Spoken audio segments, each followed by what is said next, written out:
Hello everyone, and welcome to the December 2020 overview. What is happening this month? What does it all mean? I'm going to pull some cards from the Illuminating Journey decks, talk a little bit about the essence of the month. I'm your host, Jen Duchenne, jenduchenne.com.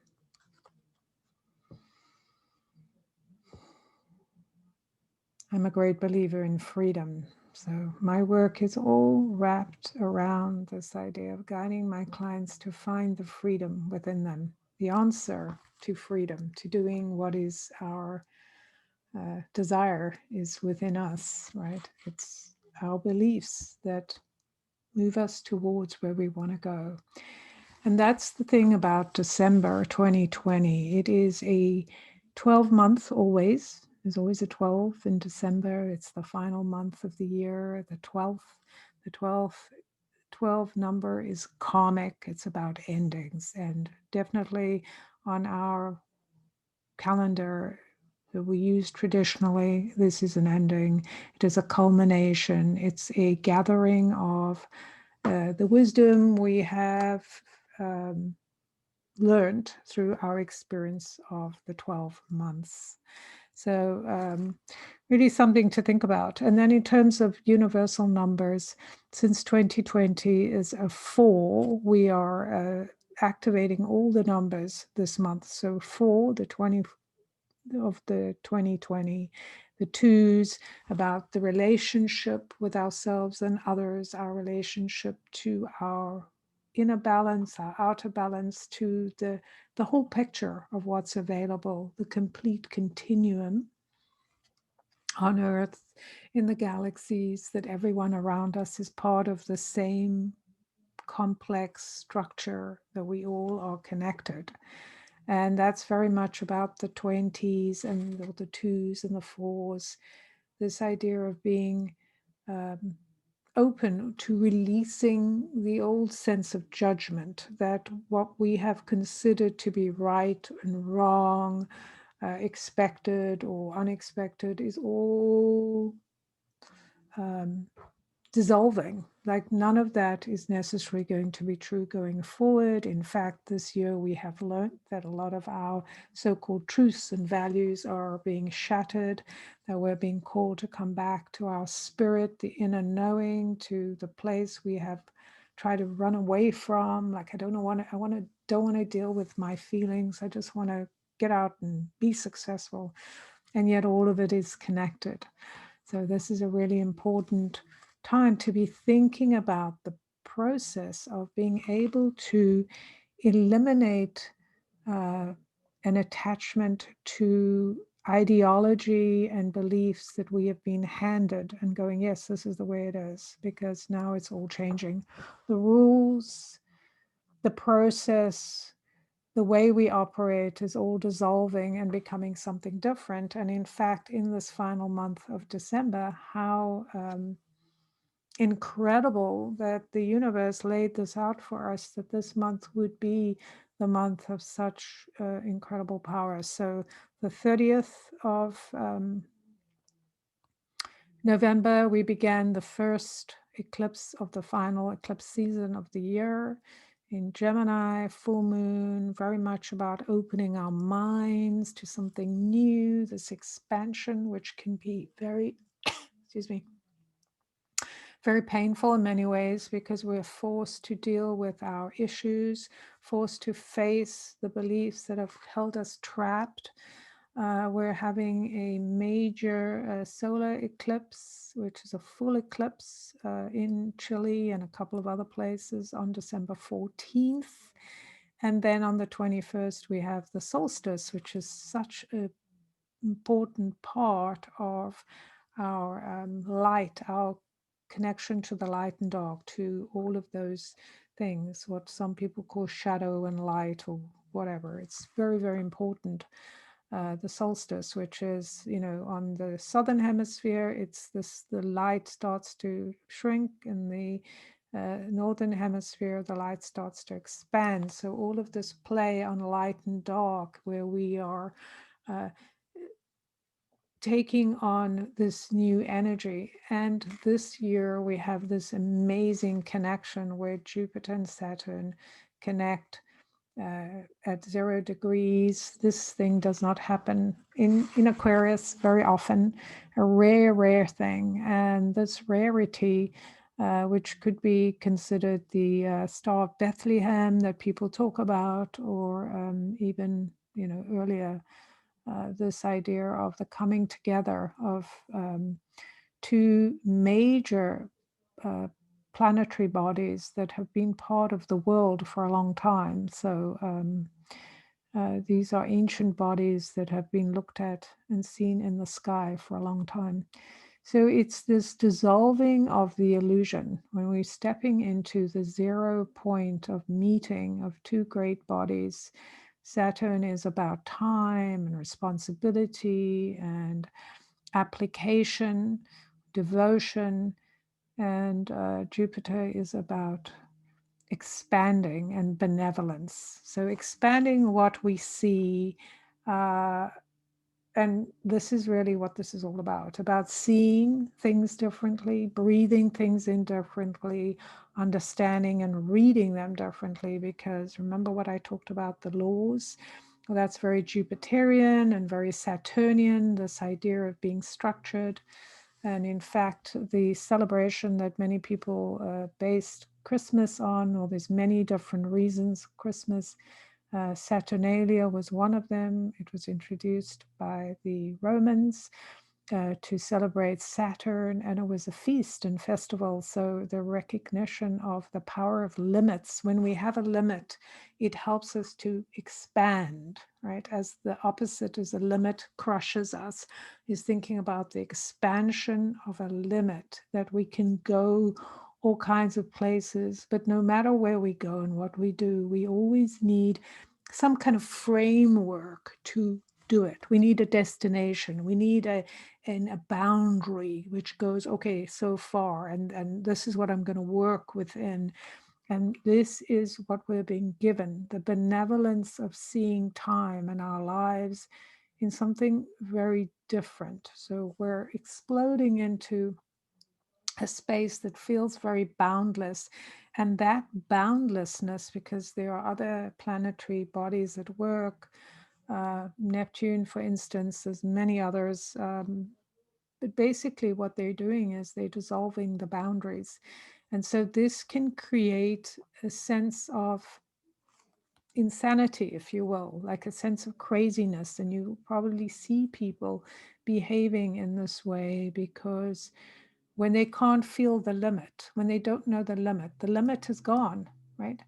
And a great example is our current the current president of the United States is such a great example of someone who has no limits, because nobody's going, you've got to stop, or you can't, the people in charge are not stopping him from his ideas, right, of wanting something different.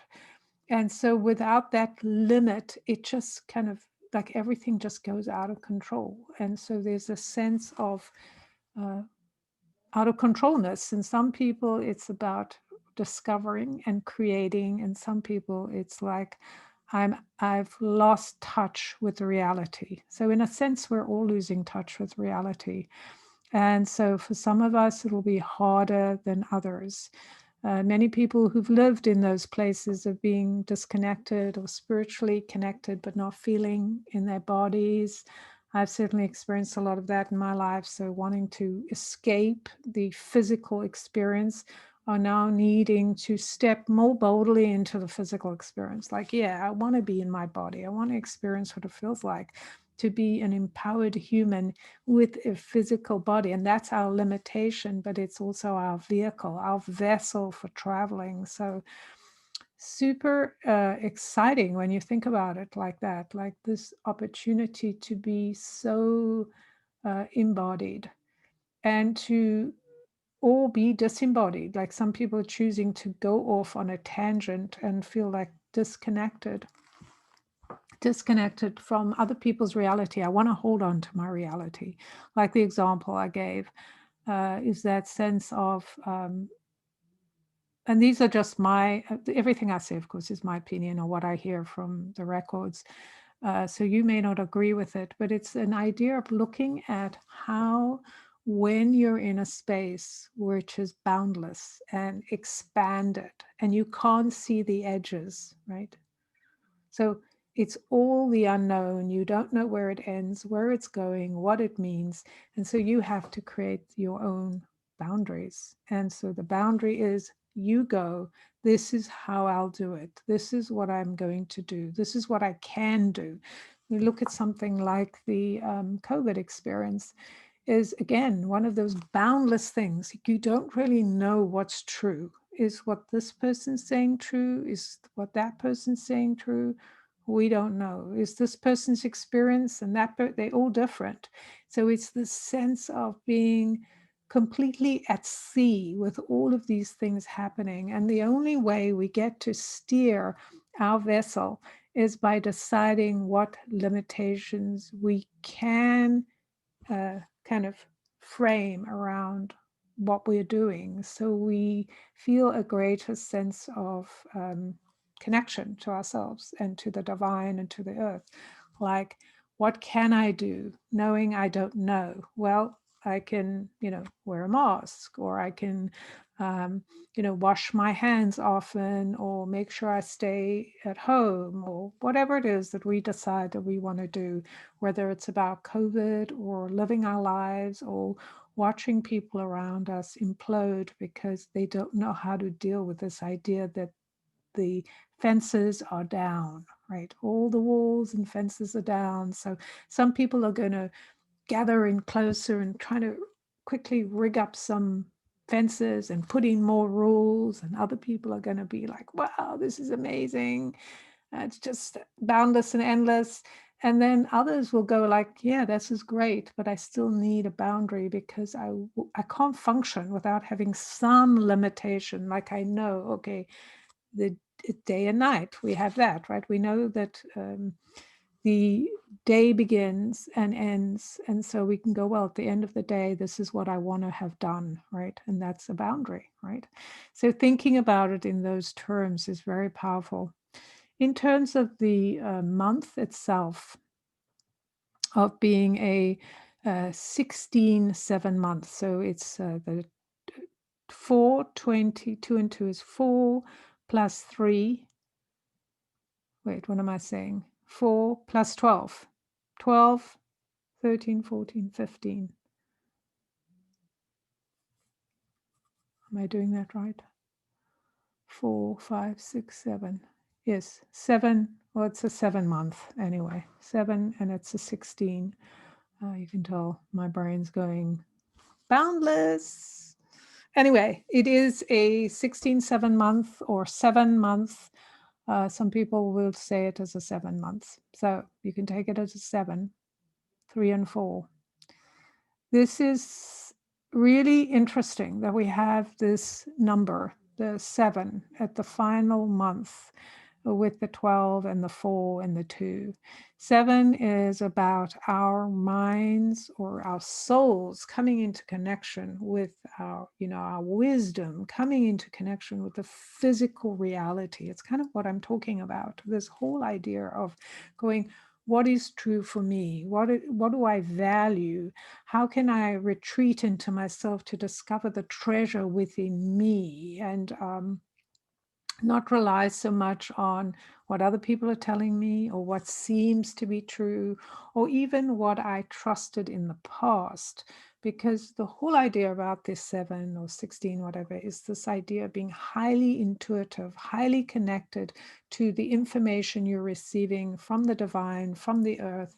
That has nothing to do with other people's voices and other people's translations, but you going, this is what lands. And researching. The 7 is the one number that is about researching or re-looking. When we say researching, we are searching again for what is true for us. Looking for the ways that we have been fooling ourselves or running a program that is no longer useful or makes sense. A lot of times we look at the past and we live in the past. Our stories about what happened to us stop us from moving forward. Well, this was my experience, therefore I can't have another experience. And what Saturn and Jupiter and all of this energy, this coming together of this incredible energy is doing is telling us, yes, this is like set zero. You can have a different experience, but you have to unhook from those stories. So they become less important. They're not the driver. I experienced this. This is my wound. I want to keep experiencing over and over, and instead going, that's okay. It doesn't matter. That was my experience, and I understand why, and I'm moving forward. Right? I'm changing it. I'm choosing a different outcome. It's that idea that I can look at something and go, I really suck and I'm useless. And the only way I can be of service or have value is if I do something that other people approve of, or go, I'm an amazing being created from the energy of, the great creator. And therefore I'm here, and my energy is meant to be to create and experience and enjoy, right? So what I'm telling myself about the experiences I'm having and how I'm having those experiences are so important. So the mind and the heart are expanding and allowing us to have a sense of not only adventure, but a sense of creativity and joy that we're bringing into this, what some might call an indulgence of the self, but really is about the key to why you here and how you want to experience it, right? What are you choosing as your focus to experience what you want to experience? And you are experiencing, look, you're experiencing things all the time, and you get to choose exactly how you interpret that. And that is all part of the 7, going inward. What is sacred to you? What is relevant to you? What can you let go of so you can go towards something different, something amazing? Do you choose something amazing, or do you want to choose something that feels blah or terrible? Like, any of those are open to you, and you get to choose. So very powerful month. There is so much happening in this month. It's like the doors and the windows and the energy is just expanding and bursting out. It's almost like there's a fire in the house. And you know how, well, I don't know if you know, but I've certainly seen this in movies, is when it gets so hot that the doors just like burst open. It just creates all this sense of sucking all the energy, all the air out. And that's kind of what's happening. All this energy, this intensity building, sucking the energy out. So we're coming to this point of resilience, but also awareness that we're at a new beginning. So we might not know all of that now, but we will realize it when we look back. So how can you use this time to really help yourself see the world and live in the world in a whole different way? Like, if it's all open, which one are you choosing? So thinking about that. And at the end of the month, besides all the things I've talked about and having the holidays and the Christmas, and, it's so interesting how the end of the year, part of this was this, these festivities that we have come from this idea of celebrating um, the light, right? This is all about celebrating the light. And when we think about celebrating the light, that we live not in fear of the dark, but we live in awareness of the power of both, and our response to it and how we want to respond to it, right? Because it's all up to us, is so empowering. This is an incredible time to spend time thinking about what it is you want to take forward. And it may not be the actual thing, the how you do it, but it is the why and the what, right? What is it you're taking forward? Why are you doing this? What do you want to feel? What do you want to experience? What do you want to know? And so much of this is through doing. And as we go in and prepare in the last month of the year as we prepare to enter a 5-year, which is about change and fast moving and risk taking and an adventure on the high seas, that we are ready, so grounded in this idea of who we are and what it is we're seeking or wishing to experience, that it makes it so much easier to take these risks and decide on things very quickly. Because we can have opportunities coming up that if we don't take them, they'll be gone, right? If there's a ship in port and you're invited to jump on it and you go, oh no, I need to think about it. Well, if their ship sails, then you don't know when the next ship is coming. And it's not to say it's wrong either way, but it's going, is this what I want? Is this something that means something to me? And if it is, let me jump on board. Or this doesn't have meaning to me, let me keep doing what I'm doing. So I'm going to pull a couple of cards to give us a little bit more information on this month and this time. So much this is about courage, a time of great courage, because we are in the unknown and we have this opportunity to manifest our dreams in a new way. And this isn't so much about physical things, although we will have physical proof of things because that's just how humans and the earth works. But it is about bringing ideas to fruition, long-held ideas, dreams, beliefs. Which are the ones that you want to nurture and bring forward?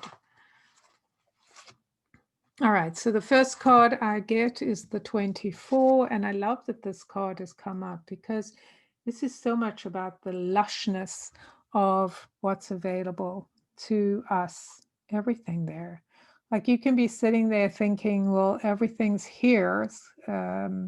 It's all a great feast. What do I want? It's a complete sense of joy in this idea that everything exists, therefore it's available to me. And what is it that I want to nurture to create this kind of landscape that's not only in your mind, but in your heart, in your sight. This is what you see in your mind's eye. This is what life is, that every opportunity has this lushness, every choice, that there is this ability to be so connected to spirit, to the trust of who you are and who you and what you're connected to. So this is very much this idea, there's also a sense of knowing the seasons and the cycles, like, so very focused on what is available to us. And then the second card, and that was a 24, so very much about the lushness. And then the second card is the kind of the sketch or the shadow of what what is available, right? It's like this is where we are, right? We are building the structure. We have a space that begins with everything and nothing, the dream space. So what are you filling your dream space that will then be brought into technicolor? So that's really something to observe. This in the energy of spirit, in the energy of the winter, of the kind of solstice iciness of connecting to the self as the light changes. What is it that you dream into being when you take that time to be with yourself, with that number 7, that you're in retreat from the craziness of what I need to do, should do, must do, and coming back to the self? I'll choose one more card. Aha, and we have a tool, and this one is liquid. So how fascinating. We're being given a tool to show us how to go from the idea. We want to water our ideas. We want to add liquid to ourselves, to our ideas, to this nourishment we're giving ourselves. And then we because we want to bring this alive. So we're seeing a picture, or we're being offered an opportunity, right? That is very lush and very peaceful in a sense, because it feels in balance. And then we go to the drawing board. How do we bring this about? What do we need to do, right? This is our vision, the potential. This is what we need to go to in order to create that vision. We need to go to the drawing board, the purity of our minds and our hearts, what is true for us. And then how do we do it? We add water, add liquid. We do the things that nourish our being, knowing we are, what's that, 67% water. So the liquid of who we are, the energy of motion, just thinking about going into air, how expansive, what happens when you have air and water, and the ether of that energy, of allowing things to flow in and being at peace with the choices you're making. What are you coloring in? You know, when you're taking this, what is it when you're in that space right there? And you're looking at the potential of everything being creative or creative possibility. Everything is available to be created and nurtured and nourished so that you can get to the place that is available, right? The place that awaits, that kind of Eden. You know, one of the things, and I find it interesting that they did this in kind of backwards, right? This is the where we're headed or what we hope for. This is the drawing board we need to go to, and this is the tool or the way we do it. Add water, right? Potion for motion, whatever that is, adding liquid, filling ourselves with the, you know, the idea, what nourishment do I need to go forward, to bring about or to enliven my idea, to even know what my idea is, my vision, so I can create this. All right, so that's the overview for December. If you have any questions, please reach out to me, put a question below, and I will get to your question if I can. I love questions. What comes up for you from what I said? Maybe you have an observation. If you're listening to this before the 9th of February, December, February, I am offering a party with destiny on the 9th. It's a special offer to do a planning of your visioning of your next year. And I'll put a link below so you can join if you're interested. There's a special on till the 7th, I believe. So till we meet again, have an amazing December. Remember to open your heart, open your mind, but also think about the boundaries that you need to put in place so that you can feel safe enough to travel on your journey. I'm Jen Duchenne. You can find me at jendushen.com, and I will see you next time.